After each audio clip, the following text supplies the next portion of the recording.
Just to linger on Danny Kahneman and just this whole idea of experiencing self versus remembering self, I was hoping you can give a simple answer of how we should live life.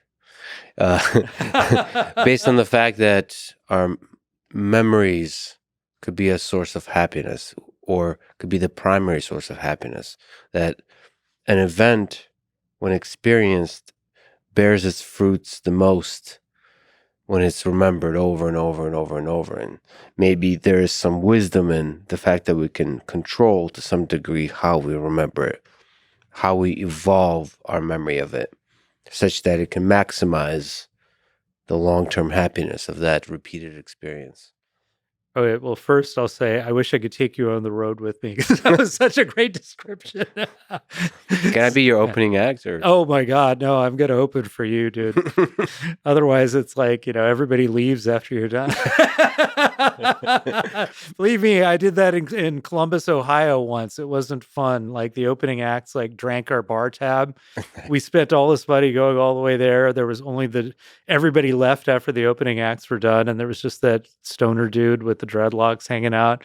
And then next thing you know, we blew like our savings on getting a hotel room. So we should, as a small tangent, you're a legit touring act.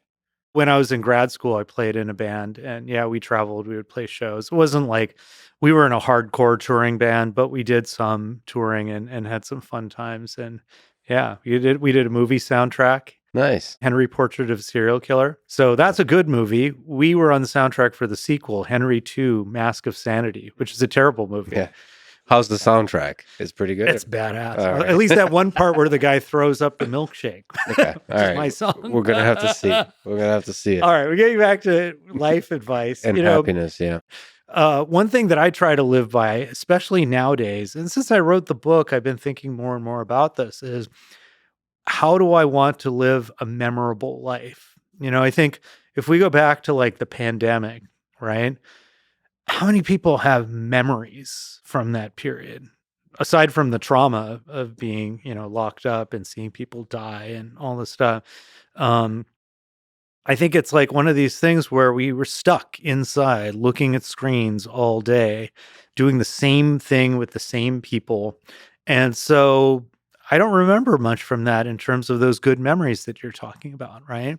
When I was growing up, my parents worked really hard for us, and, we went on some vacations, but not very often.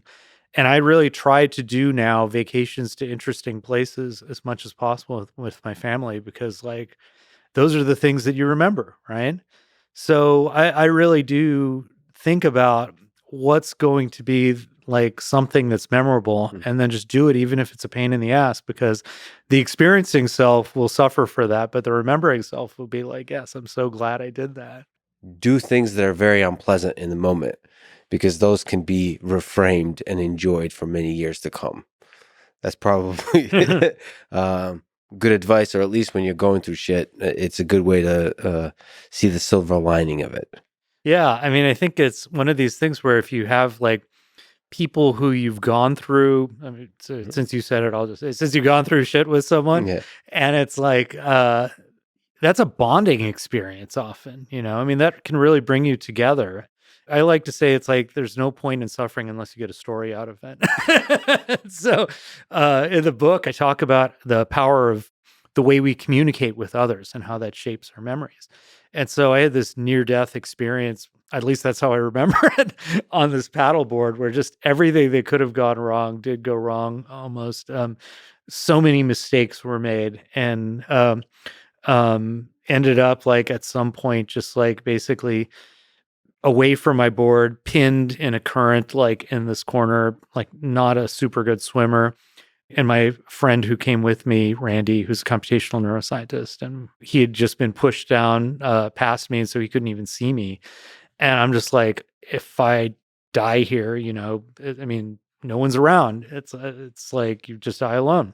And so I just said, well, failure is not an option. And eventually I got out of it and froze and got cut up. And I mean, the things that we were going through were just insane. But short version of this is My wife and my daughter and Randy's wife, they gave us all sorts of hell about this because they were just like, they were ready to send out a search party. So they were giving me hell about it, and then I started to tell people in my lab about this, and then friends, and it just became a better and better story every time. And we actually had some photos of just the crazy things, like this generator that was hanging over the water. We're like ducking under this thing, or these metal gratings, and I'm like going flat on, Mhm. and it was just nuts. But it became a great story, and it was definitely. I mean, Randy and I were already tight, but that was a real bonding experience for us, and yeah, I mean, and I learned from that it's like I don't look back on that enough actually, because I think we often, at least for me, I don't necessarily have the confidence to think that things will work out, that I'll be able to get through certain thing. But my ability to actually get something done in that moment is better than I give myself credit for, I think. And that was the lesson of that story that I really took away. Well, actually, just for me, you're making me realize now that it's not just those kinds of stories, but even things like periods of depression or really low points. To me, at least, it feels like a motivating thing that the darker it gets, the better the story will be if you emerge on the other side. That to me feels like a motivating thing. So maybe if people listening to this and they're going through some shit, as we said, one thing that could be a source of light is that it'll be a hell of a good story when it's all over, when you emerge on the other side.